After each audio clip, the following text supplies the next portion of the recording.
సత్యమేమిటో తెలిపే సాక్షి, క్రమమైన మార్గమేమిటో చూపే సాక్షి, ఉన్నతున్నట్టు చూపే సాక్షి, సత్య సాక్షి, ఉన్నతున్నట్టు చూపే సాక్షి, సత్య సాక్షి, సత్య సాక్షి, సత్య సాక్షి, సత్య సాక్షి, సత్య సాక్షి.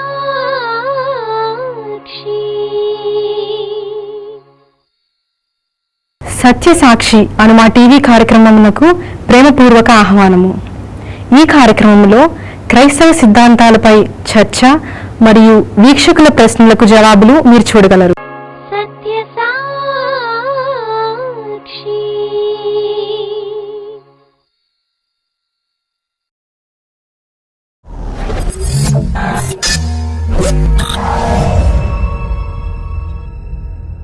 దేవుని సేవకుడు దేవుని మాటను మాత్రమే చెప్పడానికి ఉన్నాడు కానీ తనకు తోచిన సోది చెప్పడానికి లేదు.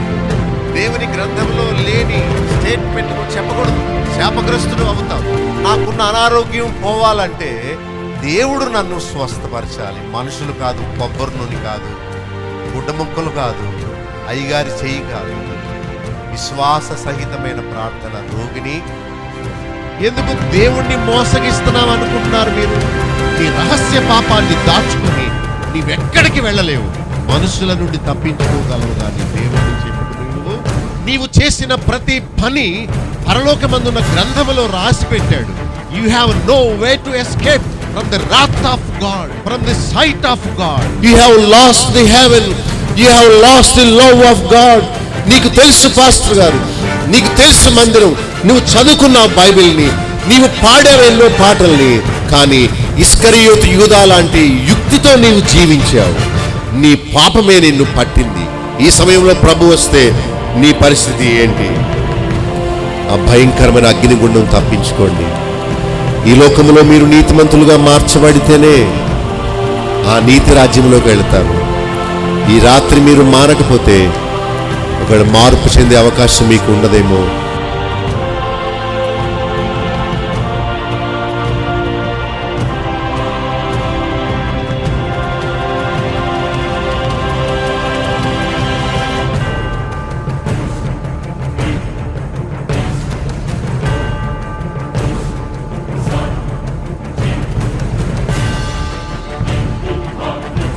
కొరింథీయులకు రాసిన 2వ పత్రిక 6వ అధ్యాయం 14 నుండి ఆఖరి వరకు. మీరు అవిశ్వాసులతో జోడుగా ఉండకుడి. నీతికి దుర్నీతితో ఏమి సాంగత్యము? వెలుగునకు చీకటితో ఏమి పొత్తు? క్రీస్తునకు బెలియాళ్ళతో ఏమి సంబంధము? అవిశ్వాసితో విశ్వాసికి పాలెక్కడిది? దేవుని ఆలయమునకును విగ్రహములతో ఏమి పొందిక? మనము జీవము గల దేవుని ఆలయమై ఉన్నాము. అందుకు దేవుడు ఇలాగు సెలవిచ్చుచున్నాడు, నేను వారిలో నివసించి సంచరింతును, నేను వారి దేవుడునయుందును, వారు నా ప్రజలయుందురు. కావున మీరు వారి మధ్య నుండి బయలువెడలి ప్రత్యేకముగా ఉండుడి.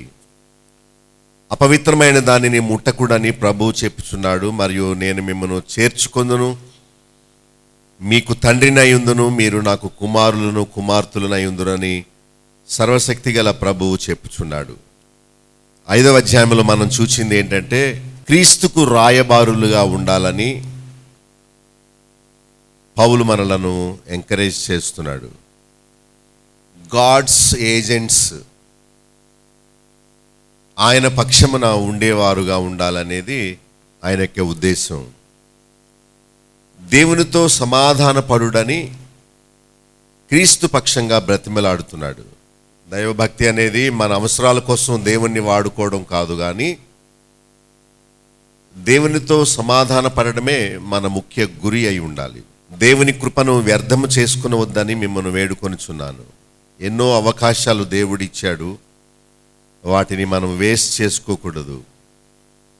ఆత్మీయ నిర్ణయాలు చేసుకునేది ఎప్పటికప్పుడే, కానీ రేపు కాదు. There is no tomorrow.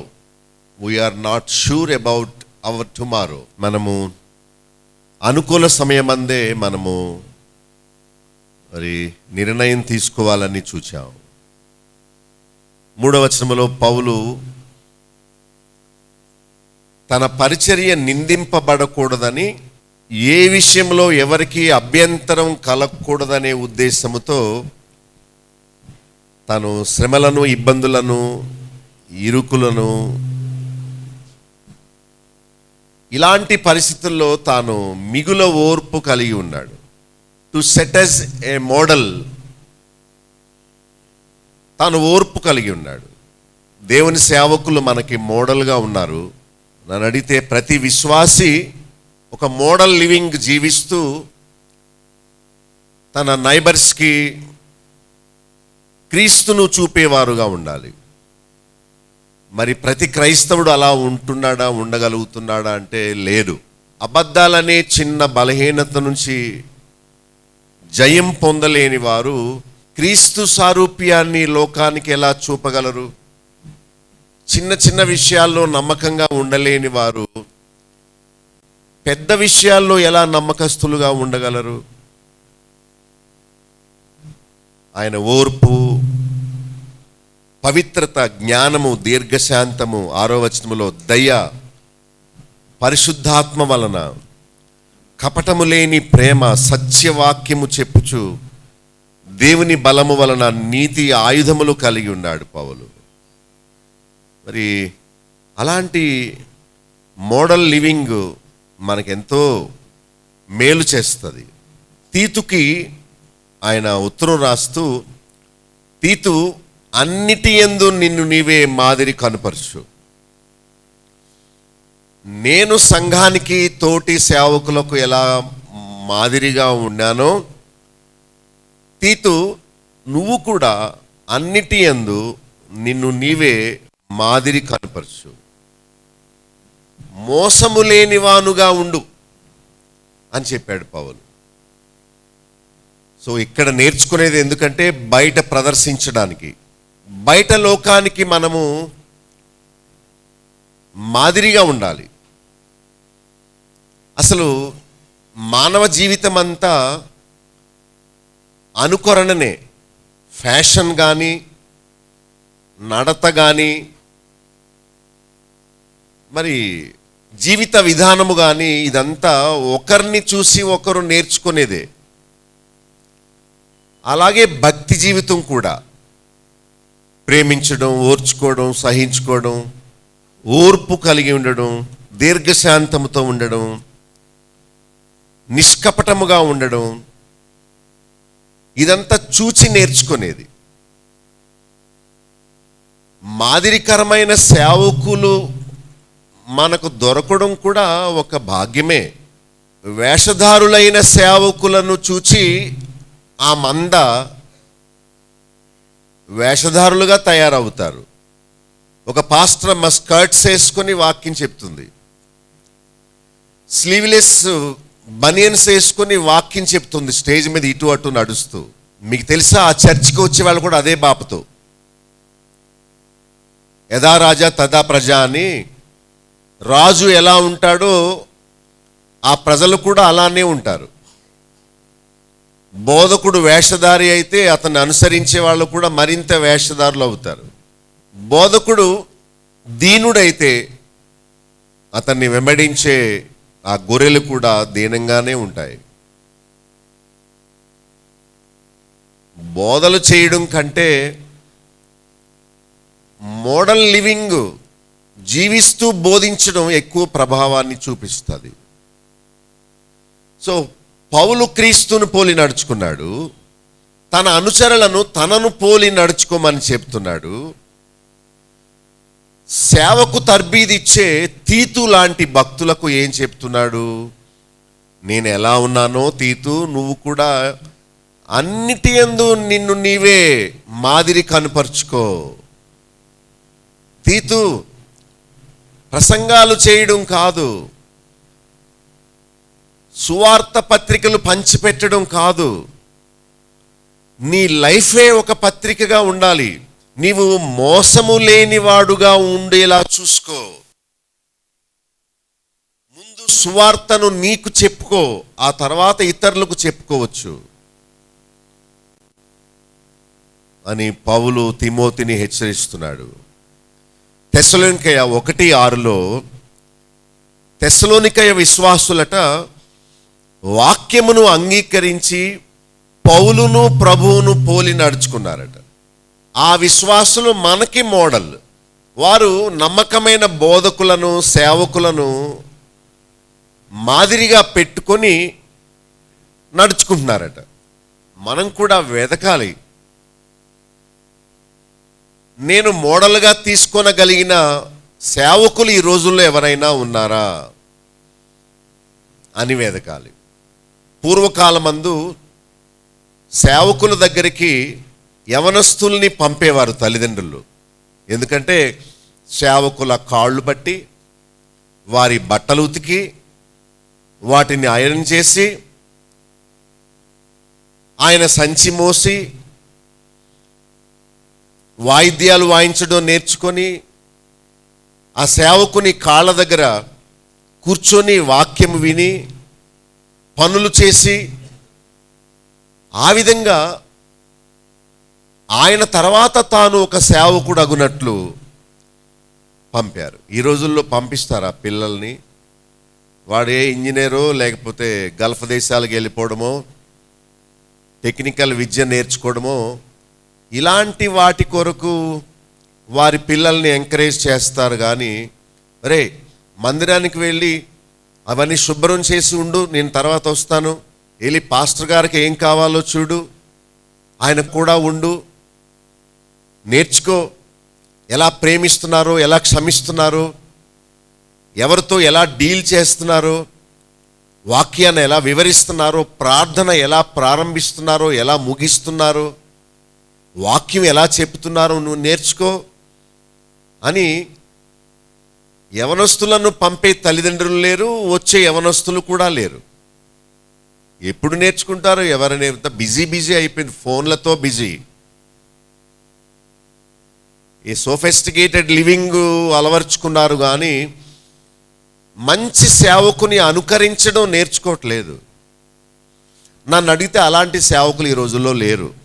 ధనాపేక్ష సేవకులే ఉన్నారు, ఫ్యాషన్ సేవకులే ఉన్నారు, వారి గొప్పల కోసం పాటుపడే సేవకులే మనకు కనిపిస్తారు. కానీ ప్రజలకు వారు జీవించి నేర్పించే వాళ్ళు చాలా అరుదు. పైగా ఎలాంటి స్వనీతి మాటలు మాట్లాడతారంటే, పాస్టర్ ఎలాంటోడైతే మనకెందుకు, ఆ వాక్యం కాసేపు విని వచ్చేద్దాం, తన జీవితం గురించి అతనే దేవునికి లెక్కప్ప చెప్పుకుంటాడు. లేదు, అది స్వనీతి మాటలవి. ఒక వ్యక్తి బోధలు కాదు మనల్ని ఇంప్రెస్ చేసేవి, మనల్ని ప్రభావం చూపేవి ఆయన జీవితం.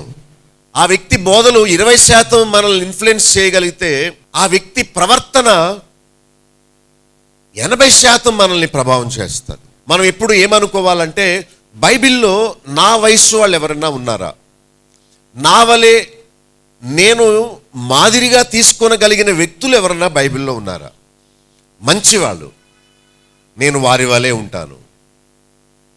నేను వెతికినప్పుడు నాకు పౌలు కనిపించాడు, సో నేను పౌల్ ఫ్యాన్ని.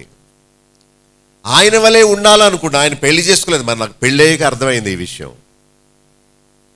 పెళ్లికి ముందు అర్థమై ఉంటే నేను చేసుకుని ఉండేవాడిని కాదు.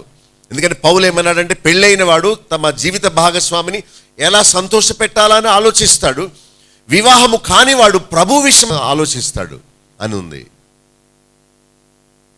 సో ఈ జీవితంలో మనం వెదకాలి, ఎవరు మనము అనుకరించగలిగిన వారు ఎవరు అని. హెబ్రీ 13:7 చూడండి, వాక్యం చూడండి. మీకు దేవుని వాక్యము బోధించి మీ పైని నాయకులుగా ఉన్న వారిని ఏం చేయాలి? జ్ఞాపకం చేసుకోండి. వారి ప్రవర్తన ఫలమును శ్రద్ధగా తలంచుకొనుచు వారి విశ్వాసమును. ఎంత మంచి పవర్ఫుల్ వాక్యమో చూడండి ఇది. మీకు వాక్యాన్ని బోధించే వారిని, మీకు నాయకులుగా ఉండి నడిపించే వారిని మీరు తప్పక జ్ఞాపకం చేసుకోవడం అంటే కానుకలు ఇమ్మని కాదు. జ్ఞాపకం చేసుకోవడం అంటే వారి ప్రవర్తన ఫలమును శ్రద్ధగా ఏం చేయాలి? తలంచుకోవాలి. ఏంటి తలంచుకోవాలి? వారి ప్రవర్తన, వారి ఫలము తలంచుకోవాలి. వారి విశ్వాసమును అనుసరించండి. పౌలు ఎంత గ్రేట్. నన్ను అడిగితే యేసు ప్రభు తర్వాత ఎవరికి స్థానం ఇవ్వాలంటే పౌలుకి ఇచ్చేయాలి.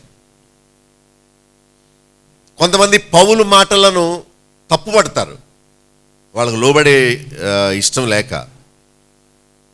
స్వస్థత బోధకులు ముఖ్యంగా, అరే పౌలు తనకున్న రోగాన్ని బాగు చేసుకోబోయాడు, మనకు పౌలు ఎందుకు, యేసు ప్రభు రోగాలు బాగు చేశాడు లేదా అంటారు. అంతే. 10వ వచనంలో మనం చూస్తే సత్యవంతులు ఎలా ఉన్నాడు పౌలు? బాగుగా తెలియబడిన వారము, ఇదిగో బ్రతుకుచున్న వారము, చంపబడని వారము, సంతోషించు వారము, అనేకులకు ఐశ్వర్యము కలిగించు వారము, సమస్తమును కలిగిన వారము. చూడటానికి అలా కనిపించినా మేము అలాంటి వాళ్ళము కాదు అన్నాడు. ఇంకా ఏం చెప్పాడు 11వ వచనంలో? అరమర లేకుండా విశాల హృదయంతో మీతో మాట్లాడుతున్నాను. నేనేమి నా హృదయంలో ఏమి దాచుకోలేదు. నేను ఏమై ఉన్నాను అదే మీకు చూపిస్తున్నాను. I'm not pretending, I'm not acting to be something. I'm presenting my self as I am. You can follow మీ. ఎవరైనా చెప్పగలరా అలాగా? ఇదిగో నేను ఉన్నట్టు ఉండు చాలు, నువ్వు పరలోకం వెళ్ళిపోతావు అని ఎవరైనా చెప్పగలరా? పోనీ మీరు చెప్పగలరా మీ ఇంట్లో వాళ్ళతో? నేను చెప్పలేనేమో, కానీ ఒక టైం వస్తుంది చెప్తాను, యూ కెన్ ఫాలో మీ అని. సాక్ష్యాన్ని కాపాడుకునే విషయంలో నాకు చాలా శ్రద్ధ, భయము కూడా.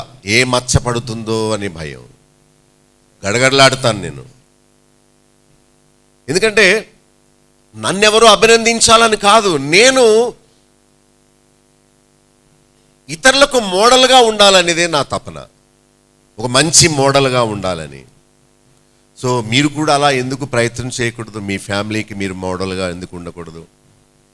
మనం అబద్ధాలు ఆడుతూ ఫోన్లో మన పిల్లలకి అబద్ధాలు ఆడొద్దంటే వాళ్ళు వింటారా? మనం సత్యవంతులుగా ఉంటే వాళ్ళు సత్యవంతులుగా తయారవుతారు. కానీ మనము అబద్ధాలు ఆడొద్దని వాళ్ళకి చెప్పి మనం అబద్ధం ఆడితే వాళ్ళు మన మాటకు వాల్యూ, వెయిట్ ఉండదు, ఇక ఉండదు. పారదర్శకమైన హృదయం గురించి 50 కిలోల బ్యాగ్ బస్తా మోయొచ్చు, కానీ గిల్ట్ మోయడం చాలా కష్టం. రహస్యాల్ని మోయడం చాలా కష్టం, నిందల్ని మోయడం చాలా కష్టం. కానీ యథార్థమైన జీవితం చాలా తేలికగా ఉంటుంది. రహస్యాలు లేని జీవితము చాలా ఈజీగా ఉంటుంది. పౌలు అరమర లేకుండా విశాల హృదయంతో మాట్లాడుతున్నాడు. 12లో అతని అంతఃకరణ ఎలా ఉంది? సంకుచితమై ఉండలేదు. విశ్వాసులను సొంత బిడ్డలుగా చెప్తున్నాడు 13వ వచనంలో. Hey you can follow me, I'm like your father. మీ తండ్రిలాగా ఉన్నాను, మీరు నాకు ఆత్మీయమైన బిడ్డలు. తండ్రి తన విత్తనముతో కన్న బిడ్డలు తండ్రి వలనే ఎలా ఉంటారో ఆత్మీయంగా నేను మిమ్మల్ని కన్నాను. నేను చెప్పే వాక్యాన్ని మీరు వింటున్నారే. కష్టాల్లో ఎంత ఓర్పుతో ఉన్నాను, ఎంత పరిశుద్ధతతో నా జీవితాన్ని కాపాడుకుంటున్నాను. నన్ను మీరు చూస్తున్నారు కదా, మీరు నా వలే ఉండండి అని తండ్రితో తనను పోల్చుకుంటున్నాడు. కానీ విచారం ఏంటంటే 12వ వచనంలో పౌలు హృదయము, పౌలు అంతఃకరణము విశాలంగా ఉన్నట్టు కొరింథీ విశ్వాసుల హృదయం అలా లేదట. అంటే వస్తున్నారు, వింటున్నారు, కానీ వారిలో ఏదో అరమరిక ఉంది. ఎప్పుడు కనుక్కుంటారో శాస్త్రజ్ఞులు మనసులోని మాట కదా. ఇది మందులు కనుక్కోవడం మానేసి మనసులోని మాటను కనుక్కొనే ఒక సాఫ్ట్వేర్ కనుక్కుంటే చాలా బాగుంటుంది. అది గొడవలు అయిపోతాయండి భార్య భర్తలకి. ఏ నిజం చెప్పు, నిజం చెప్పు, నువ్వు నన్ను ఐ లవ్ యూ అన్నావు, నిజం కదా, నిజం కదా అని అంటుంటే వాడు ఏమంటాడు? నిజమే నిజమే అంటాడు. ఈ పిచ్చిది దీనికి తెలియదు, నాకు చాలా మంది గర్ల్ ఫ్రెండ్స్ ఉన్నారని ఇది ఒకతే అనుకుంటుందని అనుకుంటారు. అసలు ఎంత కుళ్ళో. ఎన్ని రహస్యాలతో ఉంటుందో. భార్య భర్తతో చెప్పేది అబద్ధం, భర్త భార్యతో చెప్పేది అబద్ధం, పిల్లలు తల్లిదండ్రులతో చెప్పేది అబద్ధం. ఇదంతా అసలు సినిమా వాళ్ళు కాదు, వీళ్ళు అసలు మంచి యాక్టర్స్. పౌలు ఎంత బాధపడుతున్నాడు. నేను ప్రేమించినట్టు మీరు ఎందుకు ప్రేమించరు? నేను ఉన్నట్టు మీరు ఎందుకు ఉండరు?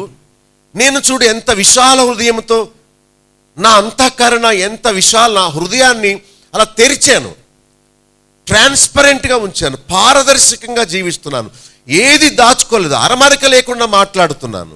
మీరెందుకు నా వలే ఉండరు అని వారిని గద్దిస్తున్నాడు. 13వ వచనంలో, మీ ఎడల నా హృదయం ఎంత విశాలముగా ఉన్నదో అలాగే మీరును మీ హృదయమును ఏం చేయండి? విశాలపరచుకోండి. హృదయము అంతఃకరణ అరమర లేకుండా విశాలంగా ఉండాలి. Can you practice? రహస్యాలు దాచుకోవాలనుకుంటే మీ కర్మ, దాచుకోండి. దొంగగా బతకాలంటే మీ కర్మ, బతకండి.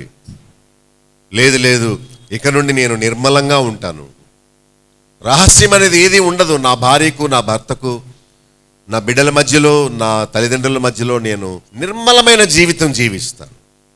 దాగుడు రహస్యం ముడతలేని జీవితం జీవిస్తాను. నేనేమన్నా మాట్లాడితే అది గుండెలో నుండి వస్తుందంతే. పై పలుకులతో నేను వందనాలు చెప్పను, పై పలుకుల మాటలు మాట్లాడను.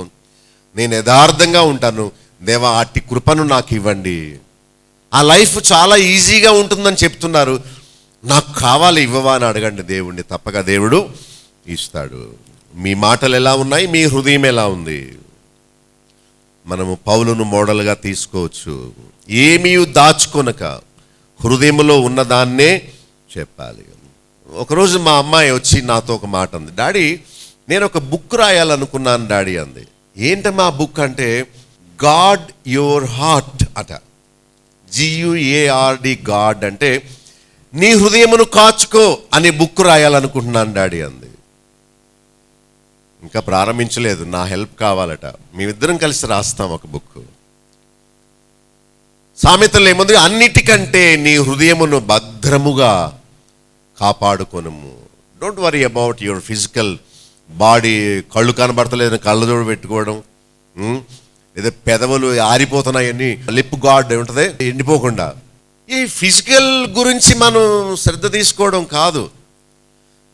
గుండె చెడిపోతే ఇక మనం చచ్చిపోతాం. చచ్చిపోయినా పర్వాలేదు, కానీ హృదయం చెడిపోకూడదు, నరకంలో పడిపోతాం. హృదయంలోనికి పాపం ప్రవేశించకుండా దాన్ని కాపాడుకోవాలి. ముఖ్యంగా 80% ఈ కంటి ద్వారా పాపము ప్రవేశిస్తుంది, 15% చెవుల ద్వారా, ఒక 5% నోటి ద్వారా.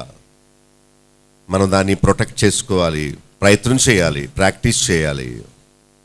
కీర్తన 119, 9, 11 వచనాల్లో, యవనులు దేని చేత తమ నడతను దేని చేత శుద్ధిపరచుకుందరు? It is nothing but the word of God will help you to clean your heart. పాపము చేయకుండా ఉండాలంటే హృదయంలో వాక్యాన్ని ఉంచుకోవాలి. హృదయం నిండా ఏమి నిండి ఉంది?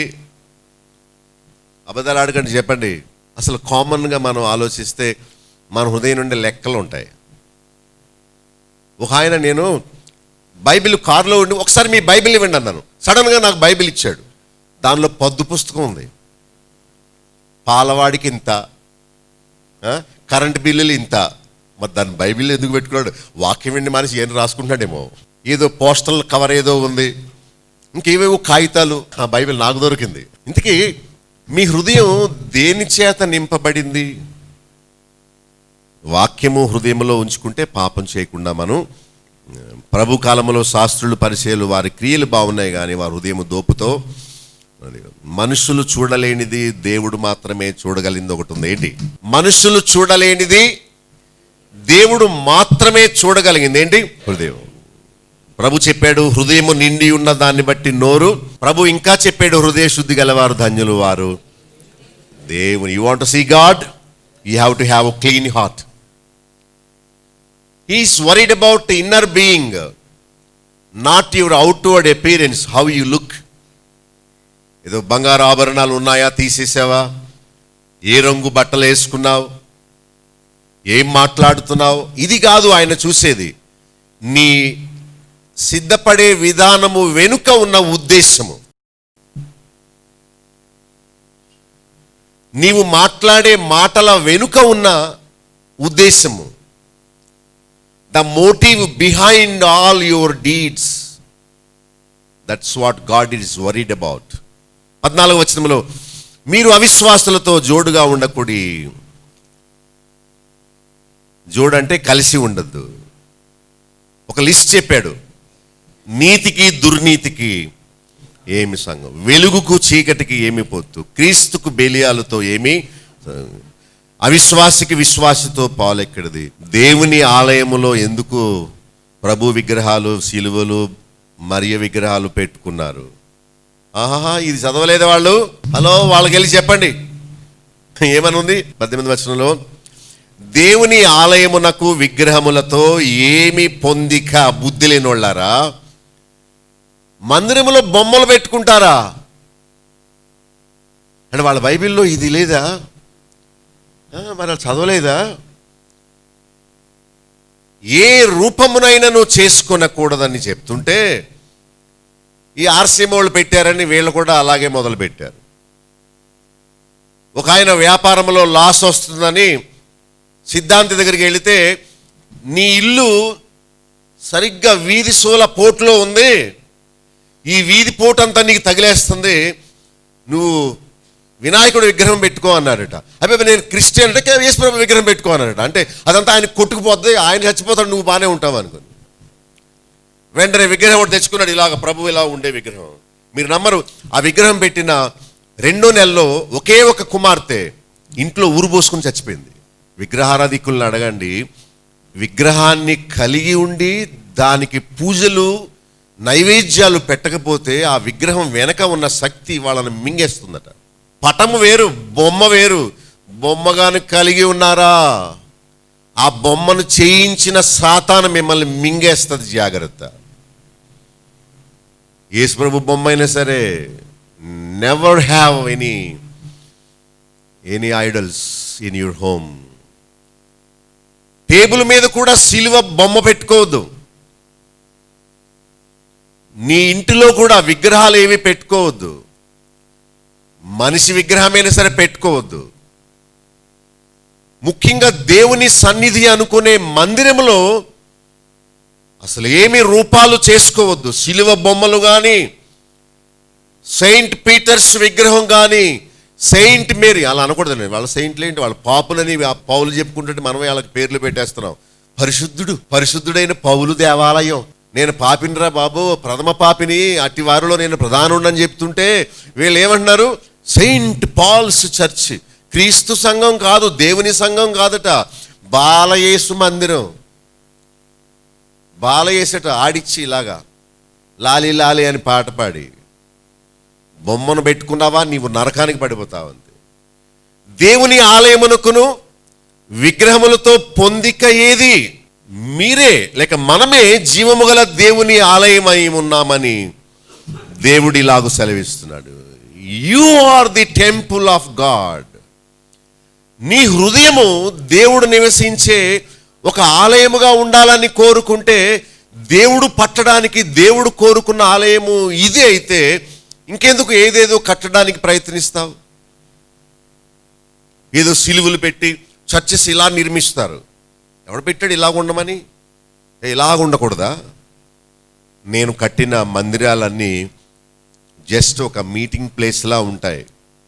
అక్కడేమి సిలువలు, పైన పొడుగ్గా సిలువలు, మన చిన్న సిలువలు, అక్కడ యేసుప్రభు విగ్రహాలు. ఇదే విగ్రహ గుడా లేకపోతే ఆత్మతో సత్యముతో ఆరాధించేవారా? మీరు వెళ్ళి ఆ గుడిలో లేకపోతే ఆ మందిరంలో కానుకేశారంటే జాగ్రత్త సుమి. యోహాను 2వ పత్రికలో, అట్టి వారికి శుభమని చెప్పొద్దు, వారిని ఇంటిలో చేర్చుకోవద్దు, వాళ్ళకు వందనాలు చెప్పొద్దు. అలా చెప్తే వాళ్ళ శిక్షలో నీకు పాలు ఉంటుందని చెప్పాడు. సో నీతిమంతులు దుర్నీతితో సాంగత్యం చేయకూడదు. బ్లాక్ అండ్ వైట్గా ఉండాలి. ఎలా ఉండాలి? బ్లాక్ అండ్ వైట్ అంటే అర్థం ఏంటంటే అటు కానీ ఇటు కానీ, అంతే. నాట్ న్యూట్రల్, లూక్ వామ్ అంటారు. అంటే తెలుగులో నులువెచ్చని స్థితి ఉండకూడదు. అని ఉమ్మేస్తారట. చీకటి వెలుగు దానికి దీనికి ఏమి పొత్తు? దేవతకు క్రీస్తుకు ఏమి పొత్తు, ఏమి సంబంధం? విశ్వాసికి అవిశ్వాసికి పాలెక్కడిది? ఏది పొందిక? ఎందుకు అవిశ్వాసులతో మాట్లాడుతున్నావు? ఎందుకు అవిశ్వాసులతో జట్టుగా ఉంటున్నావు? ఎందుకు అవిశ్వాసులతో నీవు సాంగత్యం చేస్తున్నావు? నువ్వు ఎవరో చెప్పాలంటే నీ స్నేహితుడు ఎవరో తెలుసుకుంటే చాలు అన్నాడు భక్తుడు. దేవుని ఆలయములో విగ్రహాలు ఉండకూడదు. మీరు వారి మధ్య నుండి బయలువెడలి ప్రత్యేకముగా ఉండుడి. మా ఇంటి ముందు కారు వచ్చి ఆగింది. ఒక 60 మంది పాస్టర్స్ వచ్చారు. సార్, మేము యునైటెడ్ పాస్టర్స్ యూనియన్ స్థాపించామండి, ఐక్యత కోసం మొదలు పెట్టామండి, మీరు మాలో మెంబర్ రావాలన్నారు. మంచిది సేవకులు, కూర్చోండి, కాఫీ త్రాగండి. మీరు ఏం బోధిస్తారు? ఆత్మ వచ్చినట్టు గుర్తు గంతులు అంటాం. ఆహా, మీరు అల్లరి బ్యాచా? కోతి గంతులు వేసేవాళ్ళ? హిస్టీరియా బ్యాచా? పక్కనుండు. నువ్వేంటి చెప్పాయా? మేము మరియ ద్వారా యేసుప్రభుని చేరాలి, యేసుప్రభు ద్వారా తండ్రిని చేరాలి. ఓహో, మీరు మరియను పూజించేవారే కానీ దేవుణ్ణి ఆరాధించేవారు కాదా? విగ్రహాలు పెట్టుకుంటారు కదా మీరు. అవునవును, బైబిల్లో ఏదొద్దో అదే చేస్తారు కదా మీరు ప్రక్కకు తొలుగు. నువ్వేంటయ్యా? మేము 3 కుర్చీలు వేస్తాం. ఆహా, దేవుడు కుర్చీలో కూర్చుంటాడా? నువ్వేంటయ్యా? నేను అటు తిరిగి ప్రార్థన చేస్తాను, ఎందుకంటే ఇటువైపు దేవుడు లేడు, ఇటున్నాడు దేవుడు. అక్కడ బైబిల్ పెట్టారు, కొవ్వొత్తి పెట్టారు, ఒక గోల్డ్ కలర్, అది గోల్డ్ కాదు సుమి, గోల్డ్ కోటింగ్, రోల్డ్ గోల్డ్ సిల్వ్ ఒకటి పెట్టారు. ఆ కిటికీలోంచి వెలుతురు రాదేటి మరి. మనం కూడా మన కిటికీ తెరిస్తే వెలుతురు వస్తుంది. ఈ వేషధారి అటు తిరిగాడు, అప్పుడు జనం అందరూ అటు చూస్తున్నారు. దేవుడు అడ్డున్నాడా? మరి ఇప్పుడు వరకు ఇటు తిరిగా, మరి దేవుడికి వీపు చూపించావా నువ్వు? బాబు, ఇందులో నీతిగాలాడు ఒక్కడు లేడు, వాక్యం అనుసరించి ఎవరు, మీరందరూ ఐక్యంగా ఉండి, నేను మటుకు సపరేట్గా ఉంటాను, నేను రాను. బైబిల్ ఏమంటుంది? వారి మధ్యలోంచి వెడలి ప్రత్యేకముగా ఉండండి అంటుంది. ఒక్కడైనా మారినోడు ఉన్నాడా మీరులో అని అడిగితే, మీతో మాట్లాడడం కష్టం అండి అని వెళ్ళిపోయారు. అబద్ధాలు మానేసిన వాళ్ళు ఎవరన్నా ఉన్నారా? ఈ 6 పాస్టర్లో చెప్పు, నీ భార్యతో అబద్ధం ఆడుకుని ఎప్పుడన్నా ఉన్నావా? ఏమంటే మీరు వస్తారా రారా, సందా ఇస్తారా ఇవ్వరా అంటే, మీకు సందా ఇస్తే దేవుడు నన్ను లెక్క అడుగుతాడు, ఇవ్వను మీకు. ఇదిగో ఇతని దగ్గరికి రాకూడదు అనుకున్నావు, మనల్ని అందరం విమర్శిస్తాడను. నేను అన్నాను, ఆగాగు, ఈ అంగి ఎందుకు వేసావు? పొద్దున్నే మా ఇంటికి జంగాలోడు కూడా వచ్చాడు ఇలాగే, నువ్వు వాడికి ఏమవుతావు? నేను ఇంటర్వ్యూ తీస్తాను, నాకు నువ్వు ఎందుకు వేసుకున్నావో చెప్పు, అంగి పట్టీలు ఎందుకు కట్టుకున్నావో చెప్పు, ఏ ఉద్దేశంతో నువ్వు ఇలా తయారయ్యావో చెప్పు.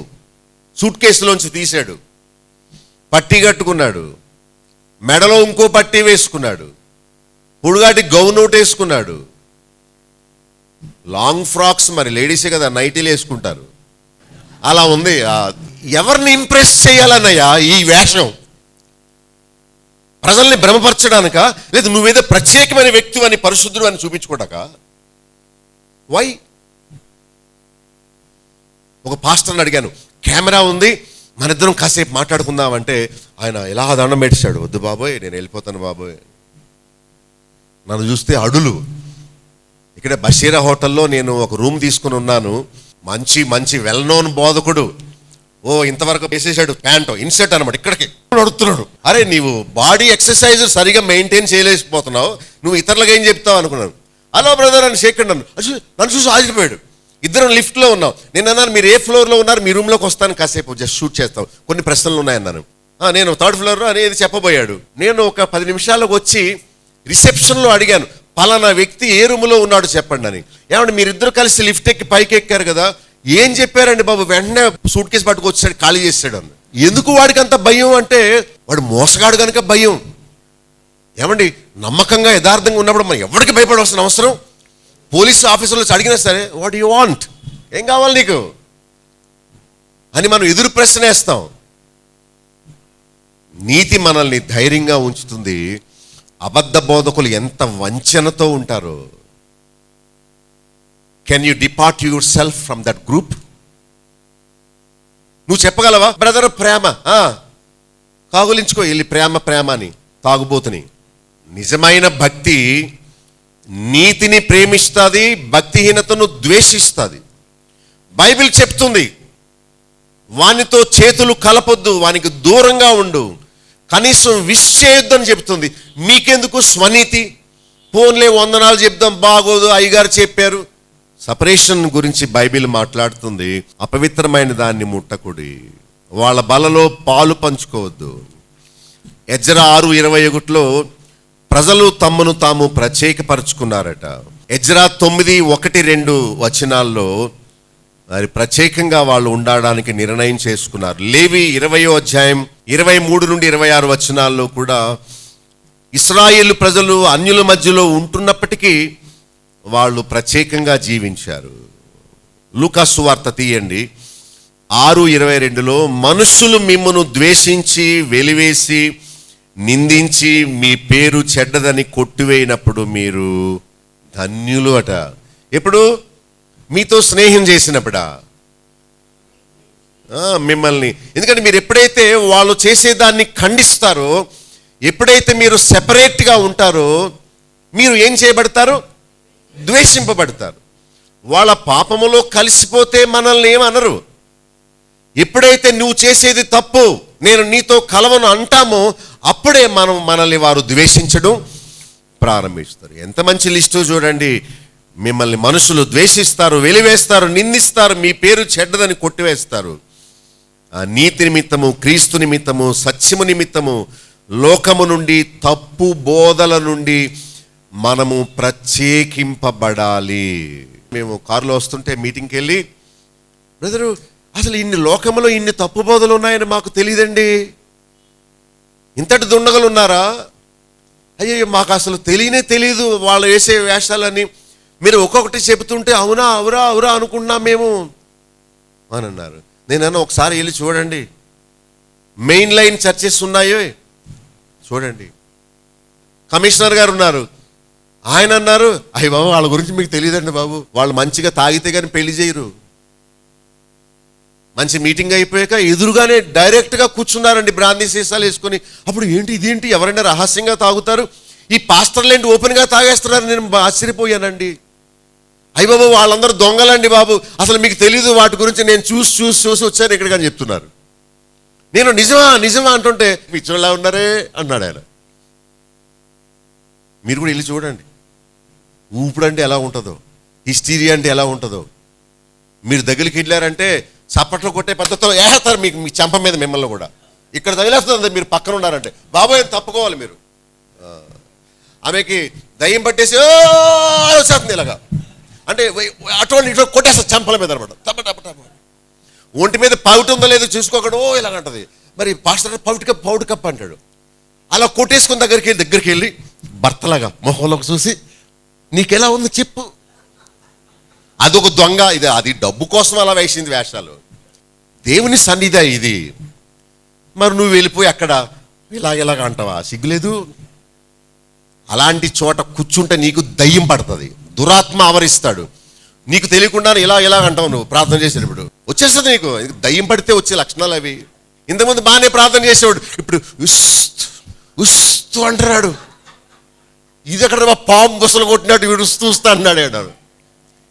ఒక పాస్టర్ను ప్రార్థన చేయమంటే స్తోత్రం స్తోత్రం స్తోత్రం స్తోత్రం స్తోత్రం స్పీడ్ మొదలెట్టాడు. ఏంటి ఈ వేషాలు? మరొకడు సకలాశీర్వాదములకు కారణపుత్రుడు మా తండ్రి అని కళ్ళు ఎరుతున్నాడు. ఏం చేస్తున్నాడు చూడడానికి? ఎంత దొంగలో ఎంత వేషాలు. మళ్ళీ పాస్టర్ల ఐక్యత, వీళ్ళు ఏం మాట్లాడుకుంటారో తెలుసా? ఒరే రేపు ఎక్కడ సెమినార్, పాస్టర్ల మీటింగ్ ఎక్కడ, బ్యాగులు ఇస్తారా, ఛార్జీలు ఇస్తారా, బిర్యానీ పెడతారా? మళ్ళీ ఐక్యత పేరు మీద వీళ్ళందరూ కలుసుకోవడం, అంగీలు వేసుకోవడం, పాటలు పాడుకోవడం, లెక్కెట్టుకోవడం. ఒక సంఘ పెద్ద అంటున్నాడు, డబ్బులు లెక్క పెట్టమని ఇచ్చామండి, పెద్ద కాగితాలన్నీ నొక్కేసాడండి. ఆడు నొక్కేశాడు, నేను నొక్కేశానండి. నా మందిరము వ్యాపార నిలయముగా అయిపోయింది. అది మందిరమే కాదు, దేవుడి మందిరమే కాదు, దొంగల గుహ అది. దాని దేవుడి మందిరం ఎవరన్నా? విగ్రహాలు ఉంటే దేవుడి మందిరం అది. మీరు వెళ్ళండి, వాళ్ళతో పాటు మీరు పాలు పుచ్చుకుంటారు. ద్వితీయోపదేశకాండం 32:8-9 వచనాల్లో విభాగించి ప్రత్యేకించి సరిహద్దులు నియమించాడు. ఆయన స్వాస్థ్యముగా దేవుని వంతుగా ఈ లోకములో ఉండాలని కోరుతున్నాడు. యోసేపు అన్నలతో చేరలేదు, ప్రత్యేకంగా ఉన్నాడు. మరి మనము ప్రభుపక్షంగా అలా ఉండాలి. నేను వారిలో నివసించి సంచరింతును, నేను వారి దేవుడను, వారు నా ప్రజలు, నేను మిమ్మల్ని చేర్చుకుందును, మీకు తండ్రినై ఉందును, మీరు నాకు కుమారులు కుమారు. ఎవరికి ఇవన్నీ? ప్రత్యేకముగా ఉన్న వారికే ఈ ఆశీర్వాదాలు. మీరు కలిసిపోతానంటే నేనేం చేయలేను, మిమ్మల్ని ఆపగలనా నేను? లేదా మీ వెనకాల నేను స్పై అంటారంటే, స్పై అంటే రహస్యంగా ఏం చేస్తుందో, ఎక్కడికి వెళ్తుందో, ఏం చేస్తున్నాడు, ఎవరితో మాట్లాడుతున్నాడు, నాకేం కర్మ, నాకేం అవసరం?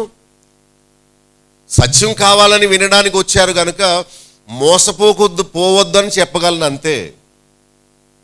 కనీసం నన్ను ఎవరు ఊహించకండి, మీరు నా ఒక్కడన్నా ఇలా ఉండనివ్వండి. At least 1 person to control all these. అవి మంచి బ్లెస్సింగ్స్ అండి, చదవండి, మీకు వస్తాయి. నేను వారిలో నివసించి ప్రత్యేకంగా ఉన్న వారిలో వారికి దేవుడునై ఉందును, వారు నాకు ప్రజలై ఉందురు గనుక మీరు ఇలా ఉండండి. ప్రార్థన చేస్తాను. ప్రత్యేకంగా ఉండడానికి మంచి నిర్ణయం తీసుకోండి. లోకమంతా పొల్యూట్ అయిపోయింది. ఎక్కువ శాతం సేవకులు వ్యాపారస్తులుగా తయారయ్యారు. అయితే ప్రభు మనల్ని వాళ్ళతో సాంగత్యం చేయొద్దు, జోడుగా ఉండొద్దు, పొత్తు పెట్టుకోవద్దు. ఏంటి సంబంధం? వారికి నీకు పాలెక్కడిది, నీవు సత్యవంతుడు, వాళ్ళు అబద్ధికులు అంటున్నాడు.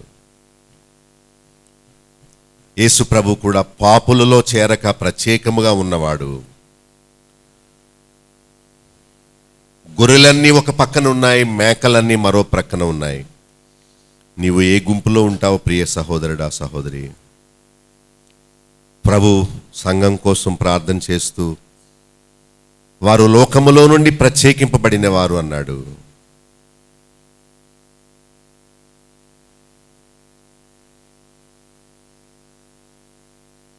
ప్రభు మన మధ్యలో నివసించాలంటే మనము ఆయన వారుగా ఉందాము. మనల్ని మనం ప్రత్యేకపరచుకుందాం, సరిహద్దులు నియమించుకుందాం.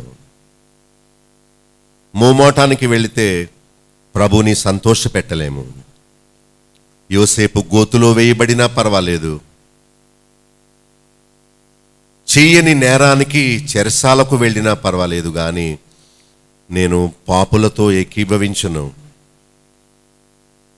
పాపాన్ని చూచి సహించను, నీతిగల వ్యక్తిగా ఉంటాను, ఖండిస్తాను, రోషముగా ఉంటాను, నన్ను బలపరచు అని ప్రార్థన చేసుకోండి. గొప్ప దేవా, అద్భుతకరుడు అయిన మా గొప్ప దేవా, నీకు స్తోత్రాలు. నీవెంత రోషము గలవాడవో, బైబిల్లోని నీ దాసులు, సేవకులు, అపోస్తలులు ఎంత రోషముగా ఉన్నారో. నీ కుమారుడిన యేసుక్రీస్తు హెబ్రీ 7లో ఉన్నట్టు పాపులలో చేరక ప్రత్యేకముగా ఎలా జీవించాడో, కుమ్మరి పురుగు మట్టిలో పేడలో తిరుగుతున్నా దానికి ఎలా అంటుకోదో, ఈ లోకములో ఉంటూనే సత్యసాక్షులుగా బ్రతకడానికి మాకు సహాయం చేయండి. వేషధారులైన సేవకులను మేము ఓర్చకూడదు. వారిని మేము మార్చలేము గనుక వారికి దూరముగా ఉండడమే మేము చేయగలిగిన పని. తండ్రి, మేము తీసుకున్న ఈ నిర్ణయంలో మాకు స్థిరత్వాన్ని దయచేయండి. ఏది అబద్ధమో, ఏది నామకార్థమో, ఏది మోసమో, ఏది బైబిల్లో లేని ఆచారమో దాన్ని అసహించుకునే కృపను మాకివ్వండి నాయన. ఇక్కడున్న వారిలో కొద్ది మందికైనా వాటిని దయచేయండి తండ్రి. నేను రాజీ పడను, బైబిల్లో ఉన్నట్టు నేను వారికి వందనాలు కూడా చెప్పను, వారిని నా ఇంట్లో చేర్చుకోను అనే మంచి దృఢ సంకల్పము మా అందరికీ ఇవ్వండి. నీ బిడ్డలు దీన మనసుతో సత్యాన్ని గ్రహించి మీరు కోరినట్లు వారి మధ్యలోంచి బయలువెడలి ప్రత్యేకముగా జీవించుటకు నీ కృపను మా అందరికీ అనుగ్రహించవలసిందని యేసు నామములో ప్రార్థించి వేడుకొనుచున్నాము తండ్రి. ఆమేన్. మన తండ్రి అయిన దేవుని ప్రేమ, కుమారుడైన యేసుక్రీస్తు వారి కృప, పరిశుద్ధాత్మ యొక్క సహాయము, సహవాసము ఈ లోకము నుండి మనం ప్రత్యేకింపబడి దేవుని వంతుగా, దేవుని బిడ్డలుగా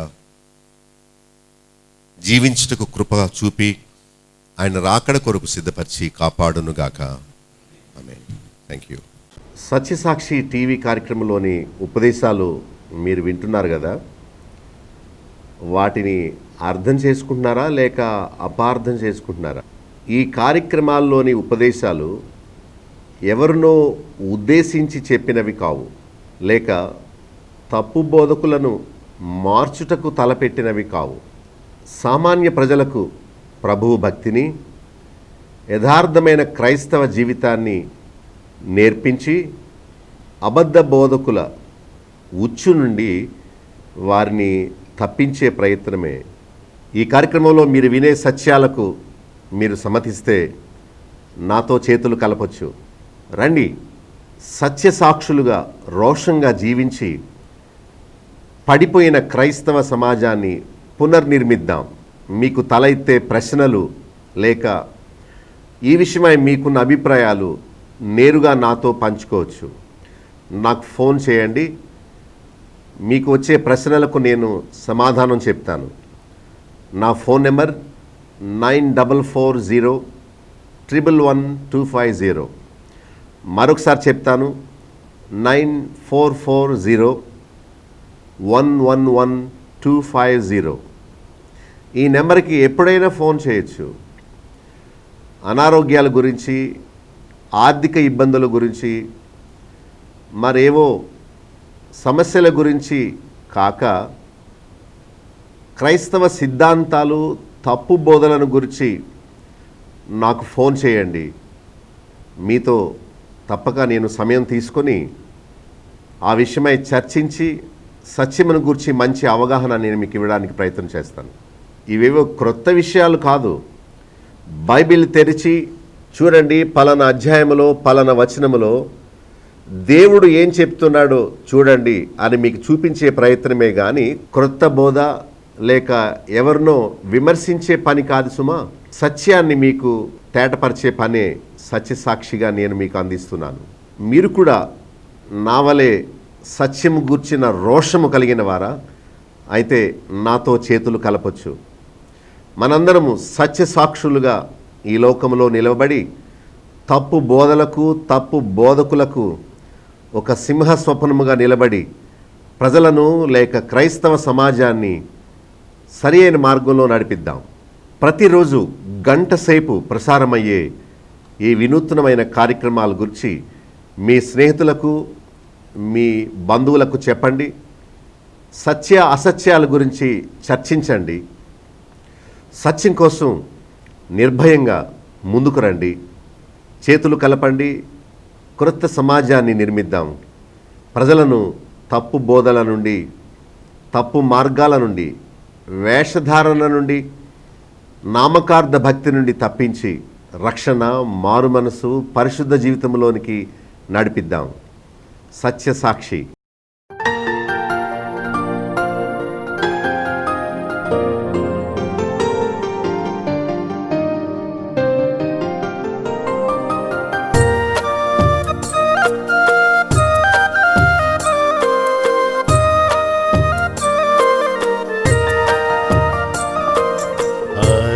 అరణ్యయాత్రలో సాగిపోదు, నా ప్రభువు నాతో నుండు. అరణ్యయాత్రలో సాగిపోదు, నా ప్రభువు నాతో నుండు.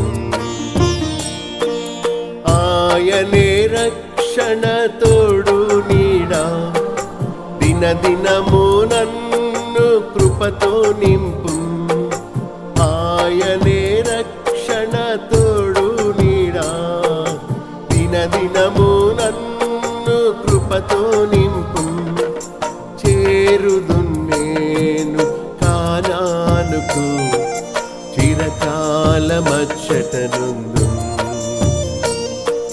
చేరుదు నేను కానానుకు, చిరకాలమచ్చటనుందు. అరణ్యయాత్రలో సాగిపోదు, నా ప్రభు నాతో నుండు.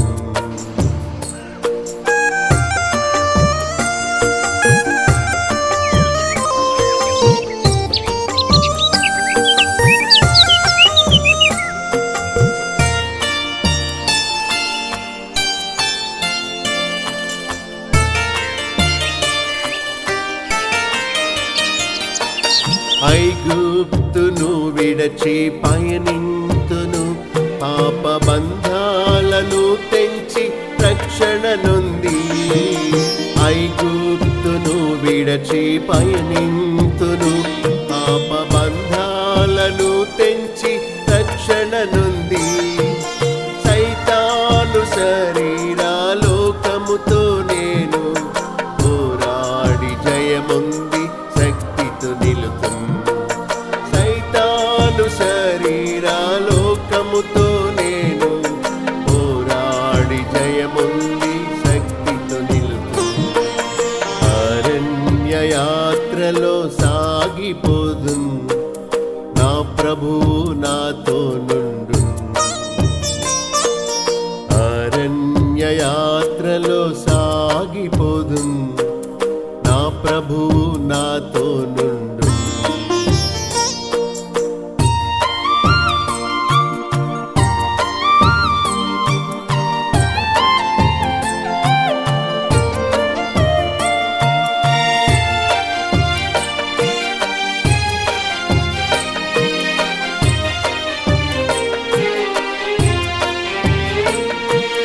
అడ్డొచ్చిన ఎర్ర సంద్రామును నీల బాప్తిస్మము ద్వారా అధిగమింతు.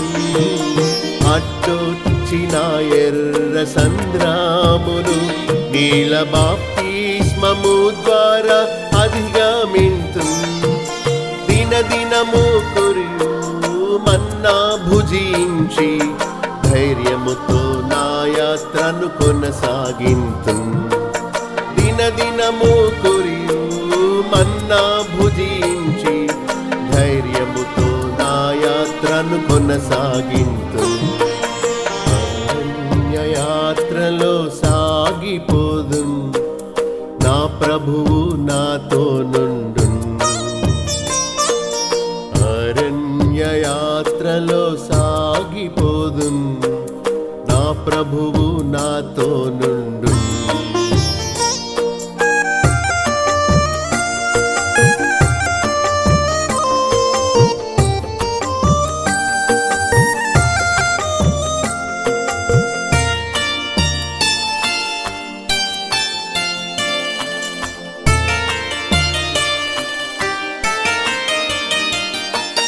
చేదైన స్థలమైన మారానులో భీతి నిరాశ రోగములు కొరతలయందు.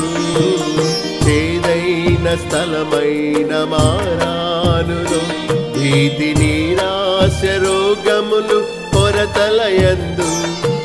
ప్రియేసు వాటిని మధురముగా మార్చి తన జీవ జలములతో తృప్తి పరచు. ప్రియేసు వాటిని మధురముగా మార్చి తన జీవ జలములతో తృప్తి పరచు. అరణ్య యాత్రలో సాగిపోదు, నా ప్రభువు నాతో నుండు.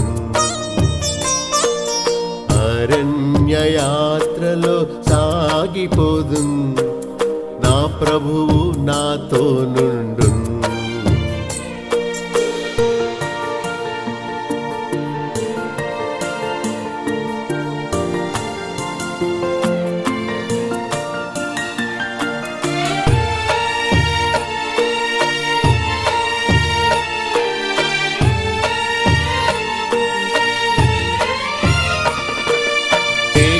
వలె ప్రభు నన్ను నడిపించును, అగ్ని స్తంభముగా నాకుండి వెలుగిచ్చును. మేఘము వలె ప్రభు నన్ను నడిపించును, అగ్ని స్తంభముగా నాకుండి వెలుగిచ్చును. భయపడను నేను నిరాశ చెందను, నేత్రాలు కనా కడను నేను నిరాశ చెందన్, నేత్రాలు కానను పై నిలపేదను. అరణ్య యాత్రలో సాగిపోదున్, నా ప్రభు నాతో నుండు. అరణ్య యాత్రలో సాగిపోదున్, నా ప్రభువు నాతో నుండు. ఆయనే రక్షణ తోడు నీడా, దినదినము నన్ను కృపతో నింపు. ఆయనే రక్షణ తోడు నీడా, దినదినము నన్ను కృపతో నింపు. చేరుదు నేను కానానుకు, చిరకాలమచ్చటనుందు. చేరుదు నేను కానానుకు, చిరకాలమచ్చటనుందు. అరణ్య యాత్రలో సాగిపోదు, నా ప్రభువు నాతో నుండు. నా ప్రభువు నాతో నుండు. నా ప్రభువు నాతో నుండు.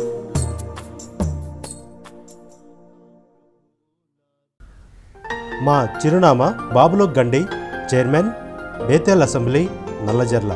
పిన్ కోడ్ 534112, పశ్చిమ గోదావరి జిల్లా, ఆంధ్రప్రదేశ్. మా ఫోన్ నంబర్స్ 0881177233. మా సెల్ నెంబర్ 9440111250. మరొక సెల్ నెంబర్ 9000000803. మా ఈమెయిల్ ఐడి satyasakshi.tv@gmail.com. మా వెబ్సైట్ www.bethelassembly.net.